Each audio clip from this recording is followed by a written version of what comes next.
So, picture this, our host, wearing Crocs during an earthquake. Who knew that those iconic foam clogs double as shock absorbers? He claims they cushioned his feet so well that he barely felt the tremor, adding a comically bizarre twist to his quake experience. Move over, earthquake drills. Who needs those when you can rock the Crocs?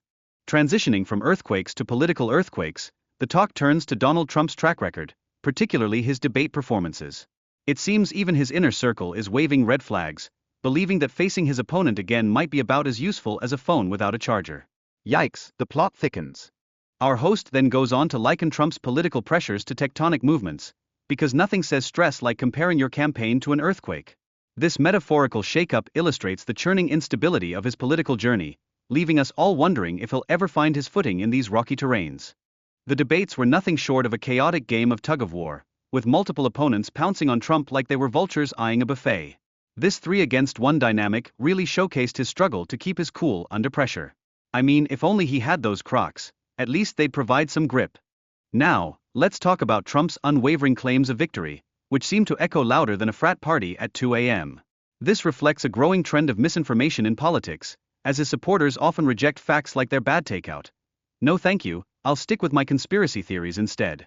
In a plot twist worthy of a Netflix series, Taylor Swift endorsed Kamala Harris, which sparked a voter registration frenzy.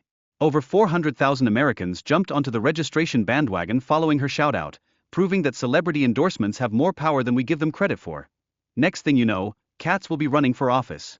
Meanwhile, Trump's media stock has plummeted faster than an overcooked spaghetti noodle, losing over $4 billion in value since May. Talk about financial challenges. At this rate, he might need to start a side hustle selling lemonade at the beach. Rumors are swirling that Trump is about to sell his shares in Truth Social, which could spell doom for investors. This bold move highlights his knack for prioritizing personal gain over the well-being of the public. Kind of like a bad roommate hogging all the pizza. And just when you thought it couldn't get any wilder, Trump announces a new venture, World Liberty Financial, where he promotes cryptocurrency. You can almost hear the sound of millennials cheering. It's a shift from traditional banking that's clearly targeting a younger audience. Who needs stability when you can invest in digital coins, am I right? On a brighter note, Biden's playful demeanor is akin to getting cheerful updates about a cute puppy while you're away. It showcases a more relatable side of leadership that humanizes politicians, making it easier for us to think maybe they're not so bad, unless they step on your Crocs. However, not all is sunshine and rainbows, as Trump is criticized for his actions, like defacing the American flag. Talk about breaking the rules. This raises some serious questions about accountability in leadership, and whether our leaders have forgotten who they're representing. Hint, it's not just their ego. Heading into the realm of conspiracy theories, the incident involving Laura Loomer at the 9/11 memorial shines a light on how these views seep into political discourse. It's a reminder of how such narratives can brew fears and distort public sentiment. Let's just say it's a wild ride through the land of political narratives. Political figures like Trump and Congressman Chip Roy often worry about cultural shifts in our schools, tying them into their views on immigration. This reveals a wider anxiety circling around cultural changes within conservative circles, like a tornado of worry that's got everyone looking for a safe room. And then there are the downright absurd claims about immigrants eating pets. Yes, you heard that right. This exaggeration in political rhetoric seems to stoke fear and rally support quicker than a last-minute study session before finals.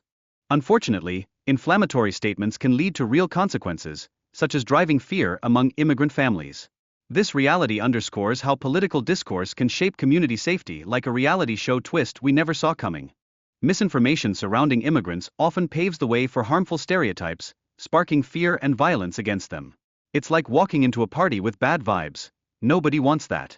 Public discourse is crucial here, and we've got to be the ones shaping perceptions for the better. Lastly, the media's role in spreading these wild claims is significant.